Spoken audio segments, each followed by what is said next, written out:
Hi, ഇന്ന് ഒരു വിഷു ദിനം കൂടി കടന്നു പോവുകയാണ്. വിഷു എന്ന് പറഞ്ഞാൽ സമ്പൽ സമൃദ്ധിയുടെയും ഐശ്വര്യത്തിൻ്റെയും എല്ലാം പ്രതീകമാണ്. നമുക്ക് വരാനുള്ള ഐശ്വര്യത്തിൻ്റെ ഒരു മുന്നറിയിപ്പായിട്ട് അല്ലെങ്കിൽ അതിൻ്റെ ഒരു ആഘോഷമായിട്ടാണ് നമ്മൾ ഇതിനെ കണക്കാക്കുന്നത്. ഏപ്രിൽ മാസം തുടങ്ങുന്നതിന് മുമ്പ് തന്നെ വിഷുക്കണി ഒരുക്കുന്നതിന് വേണ്ടി കണിക്കൊന്നകളെല്ലാം പൂത്തൊഴിഞ്ഞ് നിൽക്കാറുണ്ട്. ആ കാഴ്ച വളരെ മനോഹരമാണ്. എല്ലാ പ്രകൃതി രമണീയമായ ഈ കാഴ്ച നമുക്ക് കണ്ടുകൊണ്ട് നിൽക്കാൻ തന്നെ തോന്നും. വിഷുവിന് കുടുംബത്തിലുള്ള എല്ലാ അംഗങ്ങളും വീട്ടിലെത്താറുണ്ട്. എന്നിട്ട് കുടുംബസമേതം ആഘോഷിക്കാറുണ്ട്. ഇപ്പോൾ ആ ആഘോഷങ്ങൾക്ക് നിറപ്പായിട്ട് കുറഞ്ഞിരിക്കുകയാണ്. എങ്കിലും ഈ അവസരത്തിൽ ഞാൻ നമ്മളെ വിട്ടുപോയ വിഷു ദിനത്തിന് ആഘോഷവേളയിൽ ഇല്ലാതെ പോയ എല്ലാവരെയും ഞാൻ സ്മരിക്കുന്നു. നമ്മൾ വിഷുവിന് ഒരു വർഷം കാത്തിരുന്നിട്ടാണ് ഈ വിഷു നമ്മൾ ആഘോഷിക്കുന്നത്.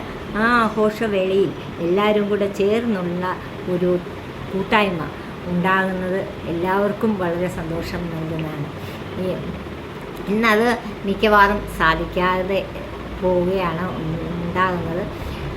ഇന്ത്യ പോസ്റ്റ് എല്ലാവർക്കും പലയിടത്താണെങ്കിലും കേരളത്തിനുള്ളിൽ കൈനീട്ടം, വിഷു കൈനീട്ടം എത്തിക്കുന്നതിന് വേണ്ടി വളരെ ആത്മാർത്ഥമായി മുന്നോട്ട് വന്നിട്ടുണ്ട്.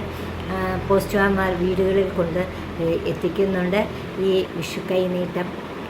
അവർക്ക് വളരെ സന്തോഷം. കുട്ടികളൊക്കെ ആണെങ്കിലും പ്രതീക്ഷിക്കുന്ന വർഷം തോറും പ്രതീക്ഷിക്കുന്ന രീതിയിൽ അവർക്ക് സന്തോഷം നൽകുന്ന ഒരു ഏർപ്പാടാണ്. ആ സമയത്ത് നമ്മൾ ഓർക്കേണ്ടത്, നമ്മളുടെ മാതാപിതാക്കൾ ഓരോ അനാഥാലയങ്ങളിൽ കുട്ടികളുടെ വരവും കാത്ത് അല്ലെങ്കിൽ അവരുടെ ഒരു ഫോൺ കോൾ കാത്ത് ഇരിക്കാറുണ്ട്. അവർക്ക് ഈ വിഷു കൈനീട്ടവുമായി എത്തുമ്പോൾ അവർക്കുണ്ടാകുന്ന ഭാവവ്യത്യാസം നമുക്ക് സന്തോഷം നൽകുന്നതാണ്. എനിക്കാണോ, എനിക്കും ഉണ്ടോ എന്നൊക്കെയുള്ള ചോദ്യം നമ്മളെ ഏറെ വേദനിപ്പിക്കുകയും സന്തോഷിപ്പിക്കുകയും ചെയ്യുന്നു. ഈ വേളയിൽ കടകളിലൊക്കെ ഭയങ്കര തിരക്കാണ്. വിഷുക്കോടി എടുക്കുന്നതിനും പിന്നെ വിഷു സദ്യ ഒരുക്കാറുണ്ട്.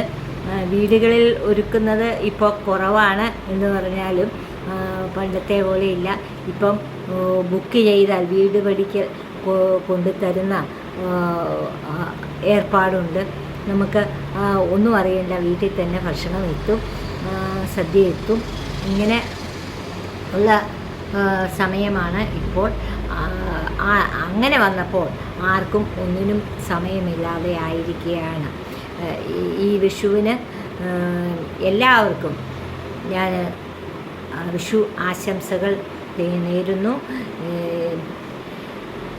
പിന്നെ ഈ വിഷുവിന് ആഘോഷിക്കുന്നതിന് ജഗദീശ്വരൻ എനിക്ക് ഒരവസരം കൂടി തന്നിരിക്കുകയാണ്. ആ അവസരം ഞാൻ വേണ്ടത്ര ഭംഗിയായി സന്തോഷത്തോടു കൂടി വിനിയോഗിക്കുന്നു. ഏവർക്കും ഒരിക്കൽ കൂടി എൻ്റെയും കുടുംബത്തിൻ്റെയും വിഷു ആശംസ നേരുന്നു. Thank you.